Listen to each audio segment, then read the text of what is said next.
Hi ನಮಸ್ಕಾರ ಎಲ್ರಿಗೂ. ನಾನು doctor Harshita, naturopathy physician in Yashasvi nature cure and wellness centre. ಇವತ್ತಿನ ವಿಡಿಯೋದಲ್ಲಿ ನ್ಯಾಚುರೋಪತಿ ಅಂದರೆ ಏನು, ನ್ಯಾಚುರೋಪತಿ ಸಿಸ್ಟಮ್ಗೂ ಮತ್ತು ಮಾಡರ್ನ್ ಮೆಡಿಕಲ್ ಸಿಸ್ಟಮ್ಗೂ ಇರುವಂಥ ವ್ಯತ್ಯಾಸವನ್ನು ತಿಳ್ಕೊಳ್ಳೋಣ.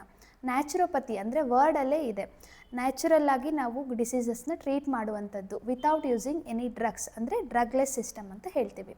ಅದೇ ಮಾಡರ್ನ್ ಮೆಡಿಸಿನಲ್ಲಿ ಏನಾಗುತ್ತೆ ಅಂತಂದರೆ, ನಾವು ಒಂದು ಡಿಸೀಸ್ನ ಕ್ಯೂರ್ ಮಾಡೋದಕ್ಕೆ ಒಂದು ಟ್ಯಾಬ್ಲೆಟ್ ಅಥವಾ ಮೆಡಿಕೇಷನ್ ಅಂತ ಕೊಟ್ಟಾಗ ಅದು ಆ ಸಿಂಪ್ಟಮ್ನ ಸಪ್ರೆಸ್ ಮಾಡುತ್ತೆ.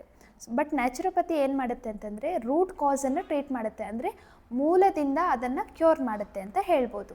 ಈ ನಮ್ಮ ನ್ಯಾಚುರೋಪತಿ ಸಿಸ್ಟಮ್ ಅಂತ ಏನು ಕರಿತೀವಿ, ಇದು ಪಂಚಮಹಾಭೂತಗಳನ್ನು ಒಳಗೊಂಡಿದೆ. ಅಂದರೆ ಪಂಚಮಹಾಭೂತಗಳ ಸಹಾಯದಿಂದ ಡಿಸೀಸಸನ್ನು ಕ್ಯೂರ್ ಮಾಡುವಂಥದ್ದು. ಪಂಚಮಹಾಭೂತಗಳು ಅಂದರೆ 5 ಮಹಾಭೂತಗಳು ಅಂತ ಕರಿತೀವಿ. 5 ಮಹಾಭೂತಗಳು ಯಾವ್ದ್ಯಾವುದು ಅಂತಂದರೆ ಆಕಾಶ, ಅಗ್ನಿ, ವಾಯು, ಜಲ ಮತ್ತು ಪೃಥ್ವಿ. ಈ 5 ಮಹಾಭೂತಗಳ ಸಹಾಯದಿಂದ ನಾವು ಡಿಸೀಸಸನ್ನು ಕ್ಯೂರ್ ಮಾಡುವಂಥದ್ದು.